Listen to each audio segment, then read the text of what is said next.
શ્રી ગણેશાય નમઃ. ઓમ નમો ભગવતે વાસુદેવાય. આવતીકાલે આવનારા પવિત્ર યોગમાં ચૈત્ર અમાસ અને શુક્રવારનો વિશેષ સંયોગ બન્યો છે. આ પવિત્ર અવસરે પિતૃઓના આત્માની શાંતિ માટે કેટલાક ખાસ ઉપાય અને પૂજન વિધિનું ખૂબ મહત્ત્વ છે.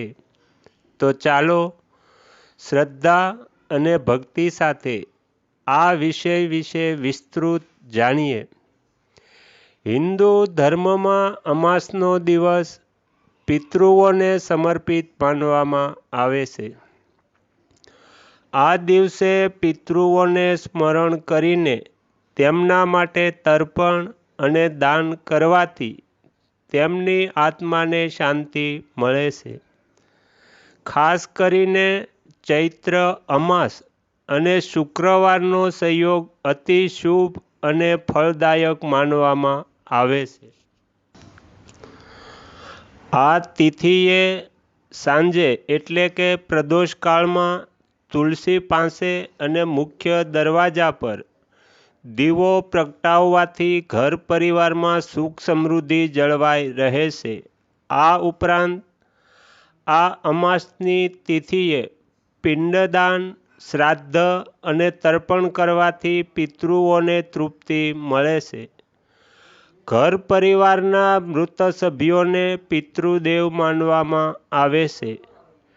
ચૈત્રી અમાસે શનિદેવની વિશેષ પૂજા કરવાની પણ પરંપરા છે. ચૈત્ર અમાસ પર વ્રત કરવું જોઈએ. આનાથી પિતૃઓની કૃપા મળે છે અને ઘર પરિવારની મુશ્કેલીઓ દૂર થાય છે. પિતૃઓની આત્માની શાંતિ માટે આ ઉપાય આપણે અવશ્ય કરવા જોઈએ. આ દિવસે પાણીમાં કાળા તલ નાખીને સ્નાન કરવાથી કુંડળીના શનિના દોષ દૂર થાય છે એવી માન્યતા છે.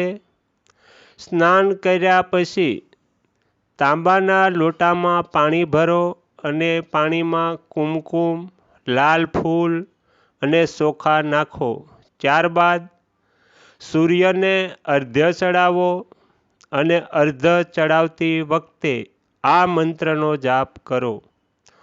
ઓમ સૂર્યાય નમઃ.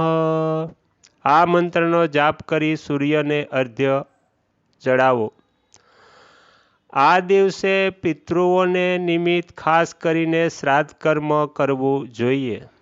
તેના માટે બપોરે લગભગ 12 વાગ્યે ગાયના છાણામાંથી બનેલા સાણા સળગાવવા અને જ્યારે સાણામાંથી ધુમાડો નીકળવાનું બંધ થઈ જાય ત્યારે છાણાના અંગારા પર ગોળ, ઘી વગેરે અર્પણ કરો.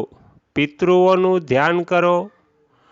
હથેળીમાં જળ લઈને અંગૂઠા તરફ પિતૃઓને અર્પણ કરો.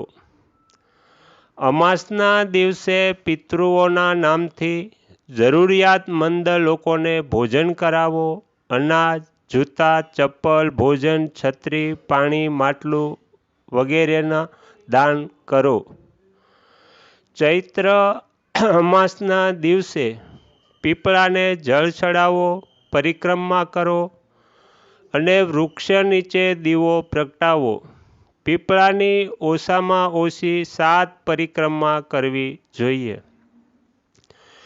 શુક્રવાર અને અમાસનો યોગ એટલે શુક્રદેવની પૂજા કરો. શુક્રની પૂજા શિવલિંગ સ્વરૂપમાં પણ કરી શકાય છે. શિવલિંગને બિલ્લીપત્ર, ધતૂરો, આંકડાના ફૂલ અને ચોખા ચડાવો.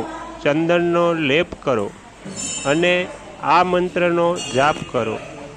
ઓમ નમઃ શિવાય અને ઓમ શુક્રાય નમઃ. આ મંત્રનો જાપ કરો. ધૂપ દીપ પ્રગટાવો, આરતી કરો અને મીઠાઈનો ભોગ ધરાવો. ચૈત્ર અમાસ સાથે જોડાયેલી પૌરાણિક એક કથા છે. કથા અનુસાર જૂના સમયમાં ધર્મવર્ણ નામનો એક બ્રાહ્મણ હતો. એકવાર ધર્મવર્ણ કોઈ સંત પાસેથી સાંભળ્યું કે ભગવાન વિષ્ણુના નામ સ્મરણથી વધારે પુણ્ય બીજા કોઈ કામથી મળતું નથી. આ પછી ધર્મવર્ણે સાંસારિક જીવન છોડી દીધું અને સંન્યાસ લઈ લીધો. એક દિવસ ફરતા ફરતા તે પિતૃલોકમાં પહોંચ્યો. ત્યાં તેના પિતૃઓ બહુ કષ્ટમાં હતા. પિતૃઓએ જણાવ્યું કે આવી હાલત તારા સંન્યાસ લેવાના કારણે થઈ છે, કારણ કે તેમના માટે પિંડદાન કરનાર કોઈ નથી. પિતૃઓએ કહ્યું કે જો તમે પાછા જઈને ગૃહસ્થ જીવનની શરૂઆત કરો, તમારું સંતાન આવે અને ચૈત્ર અમાસ પર વિધિ વિધાનથી પિંડદાન કરો તો અમને મુક્તિ મળી શકે છે. ધર્મવર્ણ પિતૃઓને વચન આપ્યું કે હું તમારી આ ઈચ્છા પૂરી કરીશ. આ પછી ધર્મવર્ણ સંન્યાસ છોડીને ફરીથી સાંસારિક જીવન અપનાવ્યું, લગ્ન કર્યા અને ચૈત્ર અમાસ પર વિધિ વિધાનથી પિંડદાન કરીને પોતાના પિતૃઓની મુક્તિ અપાવી. આ રીતે ચૈત્ર અમાસના આ પવિત્ર દિવસે પિતૃઓના આત્માની શાંતિ માટે આ ઉપાય અને પૂજન વિધિનું વિશેષ મહત્વ છે. ભગવાન આપણા સૌના પિતૃઓને શાંતિ આપે અને આપણા જીવનમાં સુખ, શાંતિ અને સમૃદ્ધિ વરસાવે એવી પ્રાર્થના. આ માહિતી સાંભળવા માટે આપનો કિંમતી સમય આપવા બદલ આપનો હાર્દિક આભાર. આપને જો આ માહિતી ગમી હોય તો અન્ય ભક્તજનો સુધી જરૂર પહોંચાડજો. શ્રી સદગુરુ દેવની જય.